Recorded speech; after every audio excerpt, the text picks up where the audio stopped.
It's a film with three brains. It's a film with three brains. It's a film with three brains. It's a film with three brains. It's a film with three brains. It's a film with three brains. Oh my god, you guys are freaks.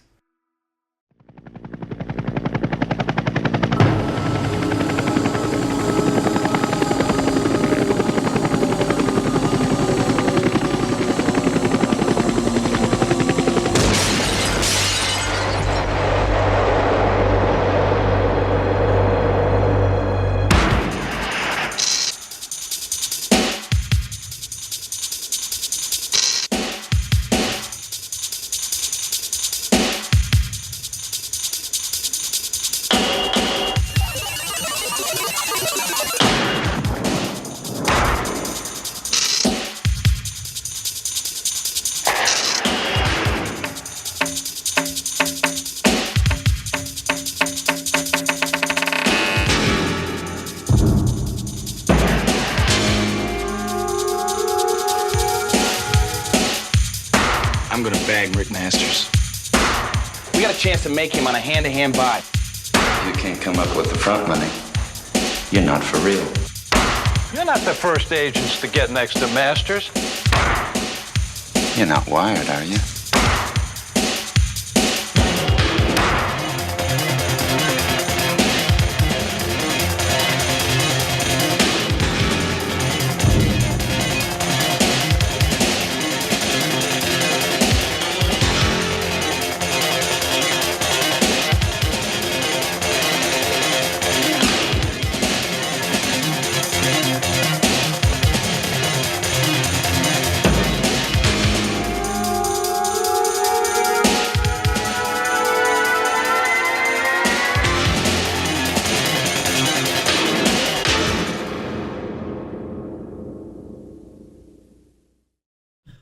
Hello and welcome to the Film with Three Brains. I am Sean in Chicago. And I am Cohen in Maplewood, New Jersey. And it's Sam in San Francisco. The dark side of the moon or something. Something. The dark side of something. Of something. Yes. We are going to talk about To Live and Die in L.A., a 1985 crime thriller directed by William Friedkin. It's got Willem Dafoe and William Peterson and John Turturro, which I was surprised by. Other people, and it's an 80s extravaganza. I don't know what you call it. But it was the first time I'd ever seen it, and I'm imagining it was not the first time for Cohen. No, I've seen it before. Although I don't really remember it. I honestly didn't remember much about it at all, other than William Peterson was in it, and it was like some sort of crime drama. But I was watching it. I forgot Willem Dafoe was in it. I forgot John Turturro was in it. It was pretty much like seeing it for the first time. Sam, have you seen it? No, this is it. First time. Sweet. Mm-hmm. Yes. So, yeah, I feel like, I mean, not to start with music for some reason, but No, it you seemed should. like Wang Chung seemed Yeah. like they were jealous of Tangerine Dream getting all the action. Yeah. I agree. I thought the soundtrack was weird as hell. And Kind not of, like yeah. an interesting, fun sort of subversive way. It just seemed wrong to me. I didn't like it. I was like, oh boy. I don't know, man. Wang Chung? Wang Chung. Yeah. I mean, did they ever do anything after this in terms of like film soundtracks? I do not know. I doubt it. I mean, when we were kids, it was I remember them late 80s with the Everybody Wang Chung Tonight. Mm-hmm, sure. But that was later. Yeah. Later 80s. What about they're credited on Eddie and the Cruisers Really? original soundtrack, but that was John Cafferty. Remember On the Dark Side? Yeah. I wonder what they did there. I gotta do some research. You got to get the interns on this. And If you're gonna ask questions during these reviews, you should let us know. Oh yes, You should let us know. little notice. Yeah. A little notice. Yeah. I mean, we're used to just kind of like meaningless dribble. So it's kind of, surprising. Substantive questions. Yeah. It says that they did The Fighter, which has Mark Wahlberg, Wang 2000. Chung did? It says, Or was it like one person from Wang Chung? It says it featured Wang Chung's music. Oh. And they did like an episode of Walking Dead. They did the pilot episode of Walking Dead. Really? That's Yeah, interesting. they've done some stuff. All right. Anyway, yeah. So I mean,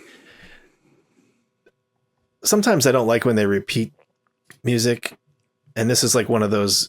That same song was in every chase scene, like dun dun dun dun dun dun. Yeah. Mm-hmm. But I think you're right. I think it's. I didn't mind that one. I think it's more like just a random Wang Chung all over the place. Yeah. I don't know. It felt weird. Maybe it could have been better. I don't know. Yeah, I didn't dig it.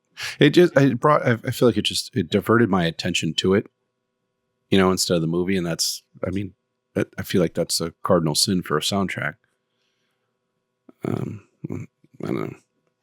Yeah. Before we get too deep, do you want to give a synopsis? Oh boy. Okay. Well, I would like to focus on the fact that until 2003, the Secret Service was part of the Department of the Treasury. Okay. Which is why they gave a shit about counterfeiters at all. All right. That was going to be my number one question. Yeah. About that's an important fact because I found it terribly confusing. Yeah. I thought it was a detective story or something like that. And it was some kind of law enforcement, but it's Secret Service, but specifically the counterfeit division, not, was the first scene like protecting somebody? Reagan. It was like it was Reagan. Yeah. I was doing a speech. Yeah. Right.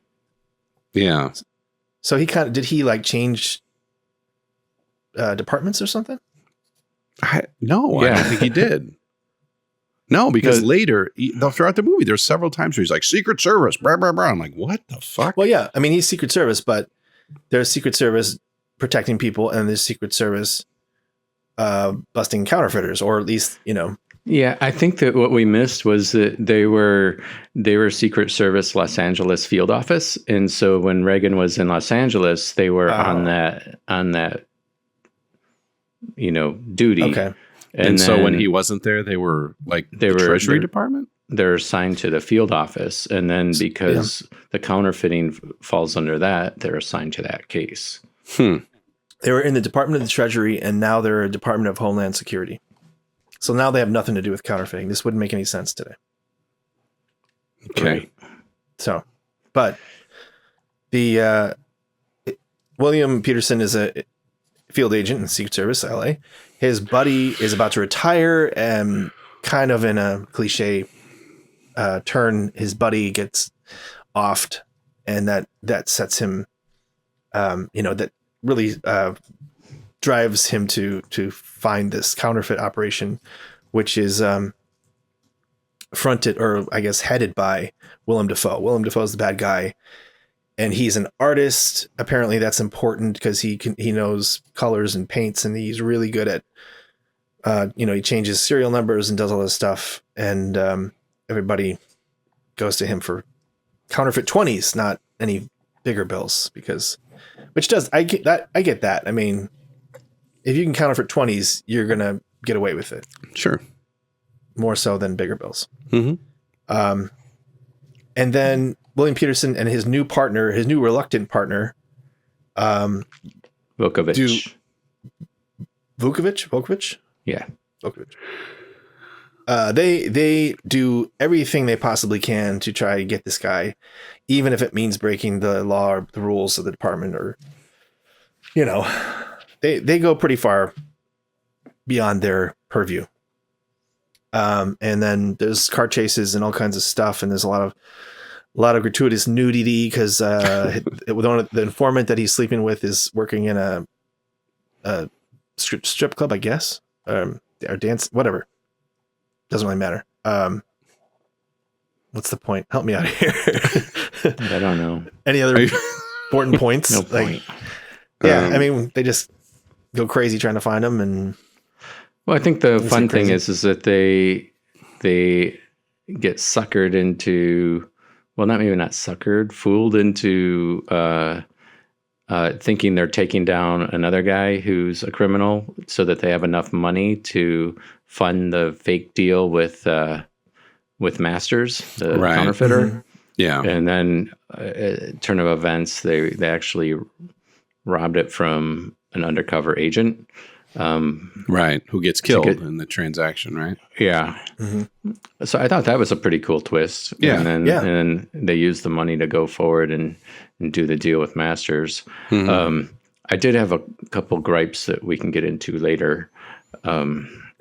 But I thought the overall, because I'd never seen this, I was entertained the whole way. I liked the way it was done. I mean, it's an 80s movie, but it's not a bad 80s movie by any means. I enjoyed it. And I thought it was the biggest giveaway here. So pause it, go watch this movie, and then come back. Okay, now we're ready. Is that they kill the main guy. Like, that's so rare. That is so absolutely rare to so kill the abruptly, main too. guy. Yeah, it was very abrupt. Yeah. It reminded me very much of The Departed. When Leonardo DiCaprio gets shot in the face. Similarly, very abruptly, just like, whoa. And you're like, and I probably said the same thing. I was like, did the main guy just get shot in the fucking face? I was like, did William Peterson just get killed? I was watching with my wife, and she's like, I don't know. I was like, I think he did. Yeah. I think my reaction was exactly the same the first time I saw The Departed. I'm like, did Leonardo DiCaprio just get killed? What the hell? Yeah. That's us. I was like, holy turd emoji. And then I was like, and then I was looking, I was like, maybe it's someone else's blood. Like, maybe he was because my mind couldn't accept it either at first. Right. I was like, and then they were like, well, there's no way if he got shot in the head, he's not getting out from this. You know, I thought it was a little sloppy the way they did that scene. Like, why in the world would his partner turn away from the guy to allow him to have the time to grab a gun and shoot him? You know, like, and he actually does it again, 20 minutes later in front of Masters. Like, what is he doing that Masters has chance to pick up a piece of wood and whack him across the head with it? Yeah. So I thought that those were like the two sloppiest moments of an otherwise really tightly scripted film. Not maybe tightly, but well run film. It just seemed like, why is this guy messy to make these horrible mistakes when they're supposed to be the best of the best, and they're putting everything on the line to get this job done. I agree. Yeah, I think that William Friedkin all along planned to kill his main character, but he shot the alternate ending, which, it also was supposed to be his partner, Vukovic, whatever his name is. He was supposed to die in that scene. I think that was one idea. And then, but he shot an alternate ending in which they both live and end up in Alaska, and their boss takes the credit for the bust. That's what I read. I wish I'd been able to see it, but that's the gist. Like, that they don't die. Nothing else really happens. Just to be clear, that after what is his name? Matt Chance, whatever. Chance. You talking about William Peterson? Yeah. William Peterson. His name is whatever the hell. Chance. Yeah. So Chance gets it. Richard Chance. And then his partner ends up getting Willem Dafoe, or whatever his name is. Masters. Thank you. Eric Masters. And another detail is that Masters likes to burn his art and burn things in general, and he ends up once it's all done, or he's found out, then he starts burning everything. He burns the warehouse where all the counterfeiting is happening and all the evidence. He's burning everything. But the partner's there. He brings him down. His lawyer shows up and says something, And then his partner goes back to his informant girlfriend and says, "You work for me now." Yeah. So it's like, I took that as the corruption kind of, continues. Or, I mean, that's fair, right? Corruption or at least the shady methodology. Yeah. It's like the amoral nature of the way that they were doing things, became the way it's going to be. Like, I think maybe he's going to honor his partner and do what it's a sort of a tragic ending, I'd say. Yeah, not just because he's got shot, but because also. But also the ending's tragic, but it's tragic towards her too, and she's not the main character of the movie. Where all of a sudden you realize, like, oh, she's never gonna escape this life. Like she is trying to escape, and now she's just the next guy's filled in the place of the previous guy, and you feel bad for her as the closing credits come up. And I thought, oh, that's interesting because she was someone I wasn't thinking about very much the whole movie. Yeah. So it's that was also an interesting little twist. I think it was a little heavy-handed to show the truck with Chance in it, because you already figured it out by that moment exactly what was happening. You didn't need the kind of flashback, like, oh, it's going to be exactly the same as it was before. Yeah, you knew it. Mm-hmm. Yeah, I mean, she was an informant, but at first you kind of think he's really in love with her, or he's really kind of, it's a real relationship. But then when she threatens to, I don't know what she threatens to, like, to not cooperate, he's like, well, I'll get rid of you're on parole anyway. You're back in the slammer. He threatens her, right? I mean, he's, or is that not blackmail? Whatever. I mean, he has control over her, and it's not a nice relationship they had. Yeah. At least that was my take on it. Yeah. Yeah. I mean, nobody's truly nice in the movie. The Dean Stockwell, the lawyer, kind of is playing both sides. He represents Masters, but he also is giving advice to both agents. The partner freaks out. I like him. I mean, I like pretty much all the performances, but the idea that this guy is like freaked out by his new partner because he's so nuts seems very real. And like, he's in the back of the car and bullets are flying and he's like, what are we doing? Mm-hmm. And like Sam was saying, that they had just witnessed, they didn't know, they witnessed someone die, which they found out later was a San Francisco federal agent. But everything was just going crazy and things were moving fast.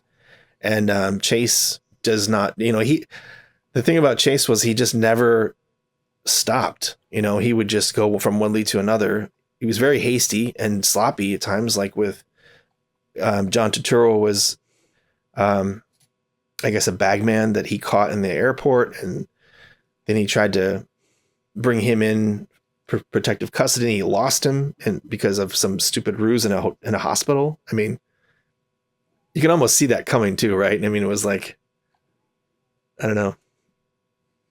He would shoot first, aim later. He just was hell bent on finding the next lead, getting this guy, bringing him down, and eventually it caught up with him. I like the performances for the most part in this, but I thought William Peterson was kind of miscast. I was wondering what you'd say about him. I thought his performance was fine, but I have a hard in part of it is baggage from knowing that he's like the dad in Fear, and he's sort of the seasoned veteran in CSI, whatever the hell CSI he's in. I don't even know.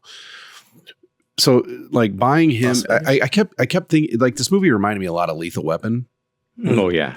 And like young Mel Gibson in that role and Lethal Weapon playing the role he did, I buy 100%. It just like him as an actor for that role just worked. William Peterson, I don't know. There's something about him. He just seems kind of doofy, like a little too doofy. I don't know if it's his hair or like the curly hair. Like I don't know. It just I don't know if that's fair, but I kept watching it going, I don't know. I don't buy him as this like driven, sort of hard living, boozing, smoking, womanizing, crazy law enforcement officer thing. Right. I don't know. Like, I think he's a great actor. And like everything he's ever done, I've liked, I think, for the most part. Just in this one role, I don't know. It just didn't feel right, And like his partner, the second partner, seemed a little too doofy too. Like, I know that's kind of the point. He's supposed to be kind of a doofy dude who's, playing it by the book, and he's very clean cut, I suppose, and all that. But I don't know. He just seemed strangely dorky, and I don't know. But anyway, so William Peterson and then the Wang Chung were the two things I didn't like. But I think the script's really strong, and like William Friedkin's a really great director, a really great filmmaker. I mean, for our audience, if you're not aware, he did The Exorcist and The French Connection, are his two most famous films. Yeah, he has two of the best car chases in cinema. Right, really. Yeah. But yeah, I don't know, William Peterson, I don't know. I was having a hard time. I kept thinking about it throughout the movie, and I feel like that's a bad sign. If I keep thinking about the casting, think about him as a person or an actor versus the character, like there's a failure there. And of course, it could just be me. No, it's not just you, because this movie starts off so strongly like Lethal Weapon, even though this predates it, that you can't help but make those comparisons, I think, right away.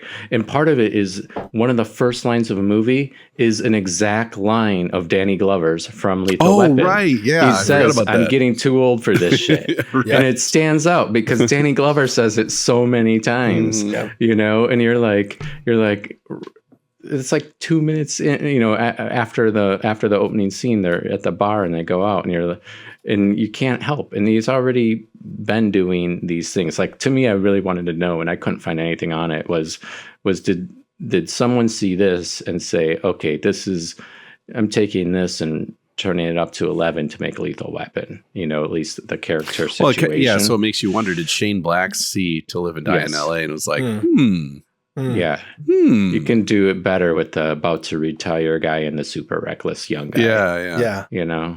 Because they have it. It just, that's true. I think that's what gets them. I think, the thing about William Peterson too is the things that he's actually turned down. He turned down being in Platoon because he didn't want to go to the Philippines because it'd keep him away from his family too long. So instead he made an HBO made-for-TV movie called Long Gone, which nobody remembers. And then he was offered the role of Henry Hill in Goodfellas, and he turned that down too. Really?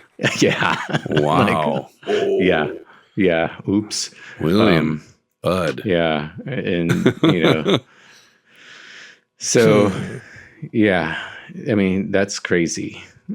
And then he became, Pat Garrett in Young Guns too. Yes. Yeah.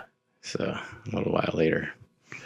Well, yeah, it's interesting because the casting part, the retiring agent I thought was very believable. Mm-hmm. He's sort of low key, he's a little older. You can see why he would look up to him. And he's telling him very clearly, you got to slow down. You're taking too many chances. You're a hothead, you're a thrill seeker. Like, then there's a bet between a bunch of agents, and Chase's bungee jumping off a bridge for money, and they just to see if he would do it or something. So like his character is set up well, but like Cohen said, like, I don't know if I buy this because we don't know anything about this guy really. I mean, other than what he does from the start to the end, we don't have a backstory. He didn't, like, why is he so driven? Why is he so, I mean, other than like, he liked his partner. They were good friends, and he was 2 days from retirement, and he should have been there. I guess that's an important fact too, that he was supposed to, he's like, why are you doing this on your own? I'll go with you. And he's like, no, we shouldn't both chase down the same lead. You got your thing. And it turns out that they were both going after the same lead, right? Like, because doesn't he show up and find his body? If I'm he knew where he was going. Yeah. Yeah. Yeah. So he probably was like, "Oh man, why did you do this on your own? You wouldn't have died, I don't think." It's yeah, and it's also like, why would you just go and if he knew the location of the operation, and he busts the lock and then starts rooting around in the dumpster. You know, what was he going to do next? You know, take some pictures or something? I mean, what you found it, or did he find something, or was he just about to find something in the trash? He found a bag with some stuff in it in the trash. Yeah. And then he gets shot right after that, right? Yeah. Yep. But anyway, I don't think it's a plot hole or anything. It's just weird because we don't know how they usually operate together. If other than the Reagan scene and again, that was sort of that was a little weird to me also. Like, he chases the guy to the roof, and the guy's full of explosives, and he's jumping off the roof. What was his plan? Was he gonna like just land at the right place to blow up Reagan?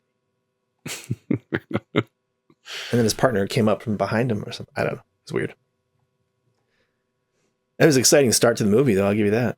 Yeah. I thought it was supposed to be that it was going to originally be a Die Hard type scene where he jumps off and goes through the window and blows up Reagan for whatever. Okay. I don't know. That was my guess. And he blew up too soon. It seemed kind of weird. Yeah.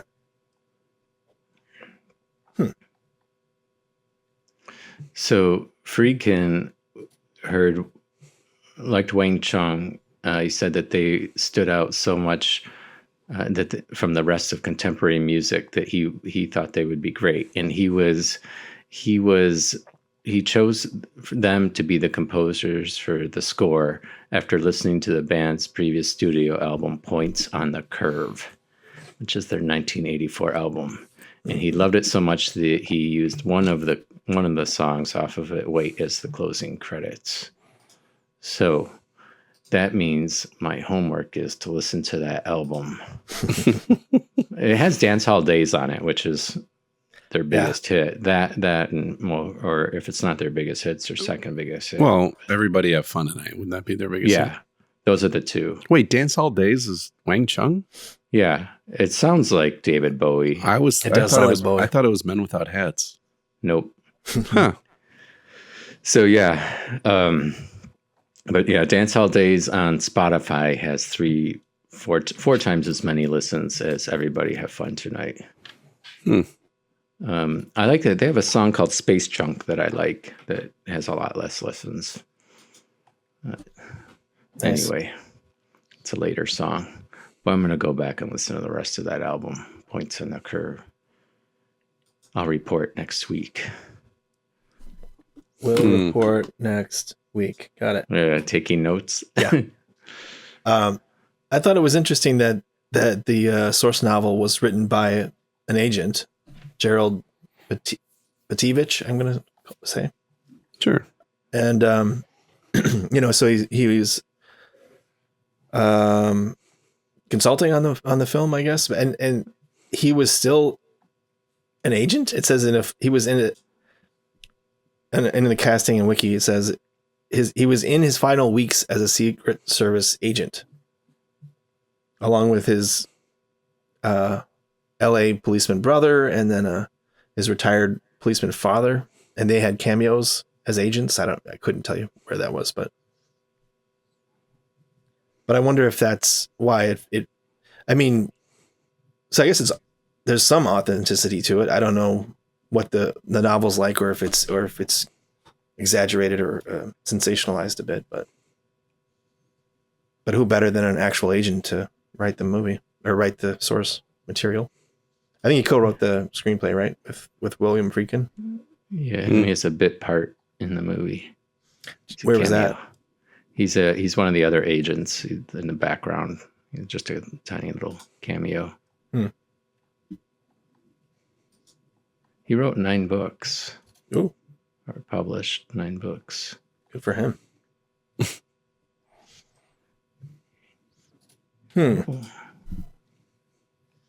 So, did we miss any important points about the counterfeiting and that why it works or why it doesn't work? Or Nah. I mean, all that was pretty interesting, just because in a world before computers, you know, and the way we think of them, it's fascinating to see people having to do things like that by hand. Whereas now it's like, if someone were to counterfeit money, I'm sure it would involve a computer doing 99.9% of the work. Yeah. So that's interesting that it takes an artist to be able to be like the best counterfeiter, or, you know, a good counterfeiter. Yeah, making the plates, doing, because he was making etching plates. Yeah, you know, and then printing them, which was cool. I think, nowadays it'd be more about what paper can you get your computer to print on. Yeah. Is someone going to hold it up to the light? I don't know. You don't hear about counterfeiting much anymore. It's probably just easier to steal everything. Sucker old people into sending you money. You don't even need to. Why counterfeit? It's interesting that in one of the trivia tidbits about the movie, it says that they made actual counterfeit bills for the film, and somehow they escaped the set and made it into circulation. And that they were very, very well made. I read a little thing about it, and they said that they did 3 purposeful errors so that they could be easily recognized. And it looks like they said one of the people on the set took some money and went to like the local 7-Eleven and bought some stuff, and then it got caught. Like a PA went for coffee. Yeah. So then they had the real Secret Service show up. That's so funny. Oops. Nice work, dipshit. I think if I had one nitpick, it would, or maybe just suspense of disbelief or something, would be that they are making all these 20s, and that they're setting up these big deals for cash, and then it gets to the street. It just seems odd that they would. I don't know. Like, it seems like a lot of work, I guess. Like, they've gone to great lengths to show us how Masters is so good at this, and how difficult it is, and how much work it is. And he says, like, well, you know, for changing the serial numbers and stuff, it's not easy. And they end up with a bunch of cash, but I guess if you put down 10,000 and you got 50,000, that makes a lot of sense. I don't know. Maybe that's just, maybe it just seems quaint because it's 20s, but it's a lot of work. That's what I'm saying. Mm-hmm. It's not like a drug deal or something that's more modern. It's like, okay, get the stuff, bring some muscle, and then get the deal done, and then off you go. This was like, okay, we got a plan, we have meetings, we have setups, we have all this stuff.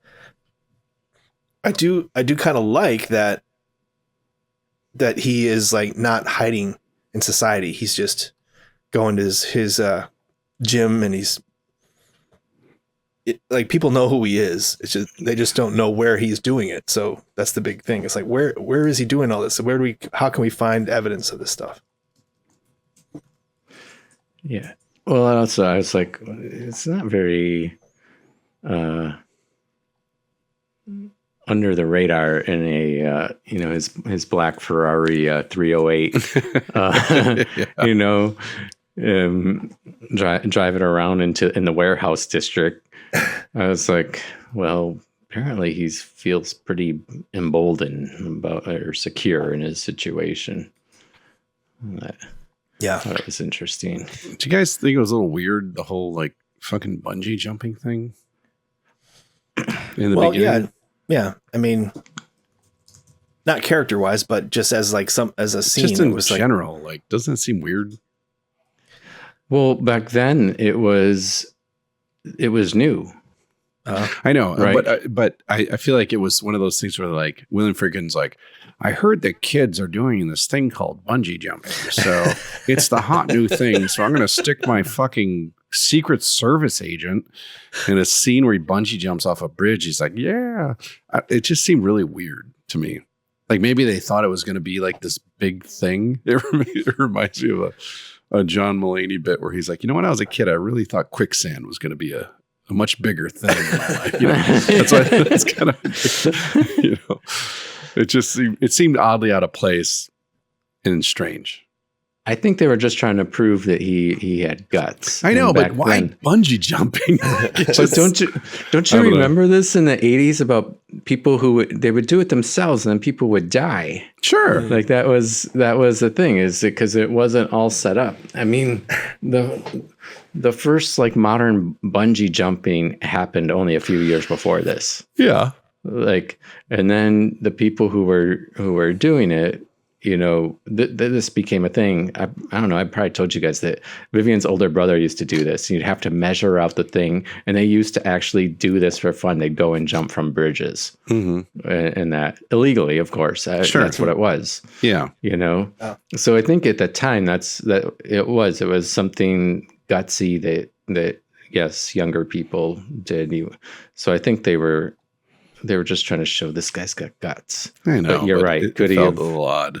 Can they just have him drive a motorcycle? Or like go skydiving, like Point Break or something. But it's the cool thing. It was the cool thing at the time. Yes, it's not as neat as Bishop proving he's an android by doing the knife thing with Bill Paxton's hand. Agreed. Yeah. So, yeah. Huh. I have bungee jumped. I have too. I didn't die. Me either. Are you sure? I'm pretty sure. Okay. Speaking of Lethal Weapon, there's an interesting little bit of factoid about the Castilian Spanish language dubbed version of To Live and Die in L.A. William Peterson and the first guy who gets killed, his partner, were dubbed by the same actors who dubbed Lethal Weapon, who did Mel Gibson and Danny Glover. Yeah, I love that version too. Yeah, it's a good one. I feel like one of the best ways to know if you have a good movie is you watch the dub version, and if it's still good, you know it's a good movie. Yeah, sure. That's my recommendation. Try this at home, kids. Test it out.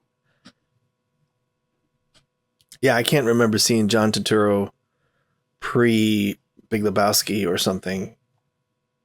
Well, I'm sure it's other stuff, but is this one of his earlier roles? I don't know. I mean, it's it's 1985. It must have been one of his earlier roles, obviously. Yeah. But Yeah, you know, Friedkin's budget for this movie was $6 million, so he knew he'd have to pick a bunch of unknown actors for it. And so that's it. But you might remember John Turturro from The Flamingo Kid. He's got a bit part in there. I have no memory. He's also of that got movie. a bit part of In Desperately Seeking Susan. Really? Yeah, I don't both remember before that To Live either. and Die in L.A. Huh. Yeah. Nice. I mean, I don't remember Desperately Seeking Susan at all. He has a bit part that he's uncredited for in Raging Bull. Yeah. Really? Just read that. Yeah. Oh yeah, The Color of Money. I remember Yeah. seeing him in that. Oh, yeah. Gung Ho. Yeah. And Do the Right Thing. Well, Do the Right Miller's Thing is Crossing. kind of, I feel like Do the Right Thing is when he was sort of on my radar. I mean, I saw The Color of Money when it came out, and I vaguely recall it. And now I remember him in it, but at the time, that and Gung Ho. But I feel like Do the Right Thing is really when I was like, I registered him as an actor or as a person, you know, who I would like to see, I guess, in other stuff or whatever. Yeah. It's, for me, probably Miller's Crossing. Yeah. I was pretty behind. I didn't really recognize him until Quiz Show as being a good actor. Quiz Show's fantastic. It's good. We're gonna do it. Yeah. We are. Flip you for it, Colin. We're going to do it. Barton Fink. That's good. Yeah. Yeah, Okay, he's done so- a lot of great stuff. Some casting picadillos. We get the Wang Chung-ness. Anything else we need to? We got a bunch of Harpo? double ups. overall. I mean, William Friedkin himself is a double up. Dean Stockwell is a double up. John Turturro. Mm-hmm. Is Willem Dafoe? Can't think of any. He's got to be. Is he not? Is this the first movie we've done with Willem Dafoe? I think it is. That's crazy. He is in a lot of stuff. Yeah, I mean, he doesn't do a lot of leading roles. I mean, he does now, but I feel like he was doing a lot of smaller things and character acting. Yeah. Oh, but except Born on the 4th of July. Oh, yeah, Born on the 4th of July. Born on the 4th of July. Indeed. Good call. Yeah, I mean, I think in general, well, William Friedkin likes this movie. Of all of his movies, I think he said that this and Sorcerer were the closest. Oh, right, Sorcerer, yeah. They were the closest to his vision, you know. So he appreciated that they came out the way he wanted them to, I guess. That's interesting. I would love to hear him speak about why The Exorcist or The French Connection aren't. Yeah. I mean, The Exorcist blows me away every time, but yeah. What is The Exorcist 167 times? It's funny every time I see it. Yes.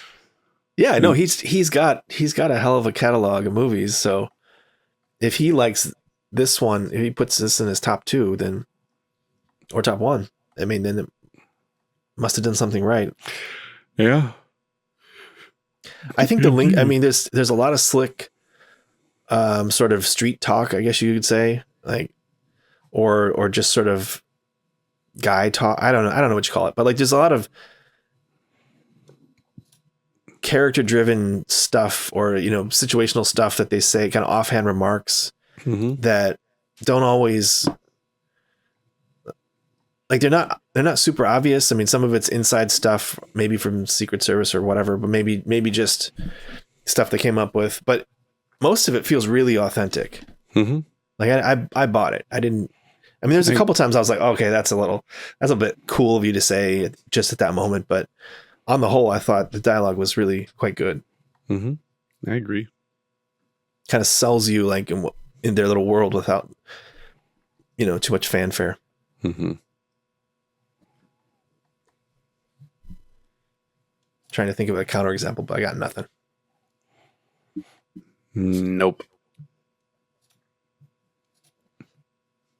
Are we? Did we live and die? Are we done? Are we moving on? Oh, just real quickly, like we were said, how abruptly, like, hey, did the main character just die? Did you guys notice how that this movie sort of said, okay, we're gonna show like a headshot as like some stuff thrown on the face real quick, like some red crap. Yes. There's a couple of those. There was at least there's two. like 3. Right? Yeah, 2 or 3. I noticed that. Yeah, I agree. It was kind of like, like either don't show it or don't show it from that angle. Right. It's like would their own blood go? Yeah, it was just like, or would it all go? Well, you know, yeah. Well, what are you gonna do? Paintball guns, cheap. Yeah, what do they call it when they explode those packs? Squibs. You can't do that for the face, so I don't know what the alternative is. They just shoot it out of a squirt gun, I guess. Or it's just like camera whip it at them. Yeah.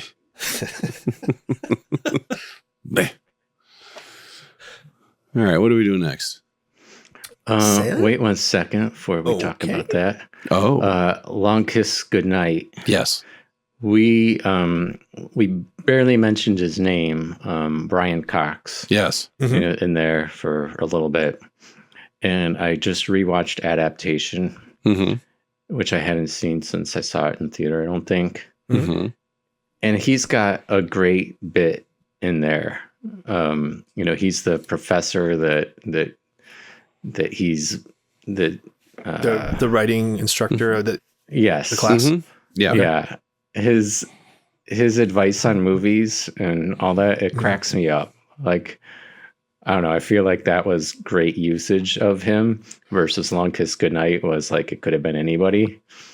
Yeah. But in adaptation, he actually has a well-written part that's very short, but still very fun. So for the Brian Cox fans out there who feel like they were ripped off with Long Kiss Goodnight, there you go. So you're saying you didn't think Brian Cox should be talking about how his appetite and that dog were mutually exclusive? Like there's a dog at the table and he's like, I submit to you that whatever that dog is trying to get out of his ass is either so far gone or, and then she's like, whoa, what's wrong with the dog? And I think that woman is from Caddyshack, but I'm not sure. That is a good line, though. I like that. Yeah. Anyway, what are we doing? We're going back to see a movie from the late 90s that I haven't seen since back then. And to me, I thought it was amusing. It's a comedy crime movie that it looks like Rotten Tomatoes doesn't really care for all that much, but I'm still sticking with it. It's this will probably give it away. It's Sam Rockwell, Steve Zahn. Is it Safe Men? Yeah. Oh, dude, I love Safe Men. Are you serious? I am. I love Safe Men. I think it's fucking fantastic. And it's got such a great cast all before their stars. Yeah, it's got Paul Giamatti in it. Yeah. That Mark was the thing I Ruffalo. remember about this movie. Yeah, Mark Ruffalo too, yeah. That's the only thing I remember about this movie is that I thought it was really amusing. And then as the years went on, everybody in this movie got more famous. And I'd be like, oh, he was in Safe Man. He was in Safe Man. He was in Safe Man, you know? And to me, it was like, when Sam Rockwell got his Academy Award, I was like, Safe Man. It's like, and it didn't start there. He was in other stuff. Sure. Before then, he was in. Well, we already reviewed him once for Galaxy Quest, right? Mm-hmm. Yeah.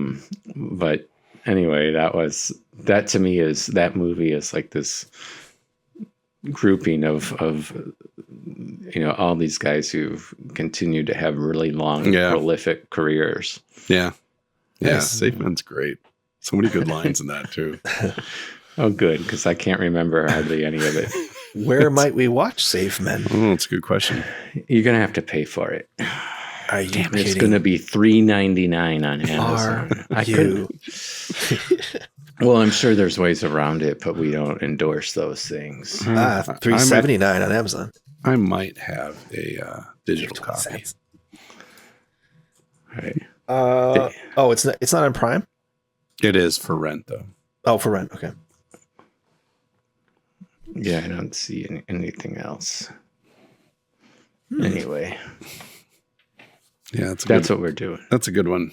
That's actually not on my list. Shockingly, it's been a little off my radar, but I really like that movie. And I will say this about Live and Die in LA that, we've picked in the last 200 movies, we probably picked like 10 movies I haven't seen. And this one's probably my favorite of movies, surprising picks. Nice. I'm getting better. Yeah. Because it was actually my Sorcerer, which I hadn't seen, was my first never seen pick. Yeah. So I like this better than Sorcerer. Cohen picked that crazy Japanese movie. House. House, yeah. that was an event, but it's this I thought, I don't know. There's this, I felt like this movie overall is underrated for what it is. I saw $6 million budget, $17 million at the theaters. I thought, this movie should have done better. It got mixed reviews. Some people, you read the negative criticisms that were written about this movie at the time. It's too gritty. There's a lot of that. It's too violent. It's too gritty. It's, you don't have a main character. You don't have a character you're rooting for. And I think by now we're used to all those things. This isn't going to surprise. There's whole multi-season shows on characters where you have no one you're rooting for, or sometimes you're rooting for one person and then the other. So we're used to all that by now. So I think this fits in, you know. Could you remake it? Sure. You don't have to though, because it stands. Mm-hmm. Anyway, yeah, I mean, nice job, Sean. Your gamble paid off. Woohoo! I mean, yeah, sure, it's kind of. I mean, what? Oh, New territory? No, I was going to say you're. It's kind of like, you know, the roulette wheel with you, like a 1 in 30. Even 30 a blind squirrel chance. finds another time. Yeah. Sometimes, yeah. Yeah. Well, Roger Ebert, I wouldn't have expected him to be a champion for. He gave it 4 out of 4 stars. And somehow Leonard Maltin was like, he wasn't buying it, and he like did 1.5 stars. So yeah, it's some of it's personal taste, I think. You know, my friends and I, when I lived in Brooklyn, my aunt used to give me a Leonard Maltin book every year on my birthday, and Leonard Maltin's taste in movies is, you know, but the one thing that always struck us is that he only gave Full Metal Jacket, I think, 2 stars. What? And so the running joke was, my roommate Brian had this running joke where we go through we used to play this game where we describe the movies. That was a fun game. I remember that. Yeah. And the one thing he'd always say is, you know, it'd be some shit movie like Johnny Mnemonic. He'd be like 2.5 stars, better than Full Metal Jacket. Yeah, was the running joke. Better than Full Metal Jacket. All these crap movies that had 2.5 and 3 stars. Anyway, I just had indigestion that night. Yeah. All right, that's enough movie buff. I'm out. Right. Dogs are home. Dogs are home. Dogs are home. Time to go. All right. Ooh, Well, let the dogs in. thanks for listening. All right. Yeah. See you next time for Safe Men. All right. Bye. Hi, dogs. Hi, doggies. There's one. It's the Fun with 3 Brains. I know Kung Fu and 2 other Chinese words.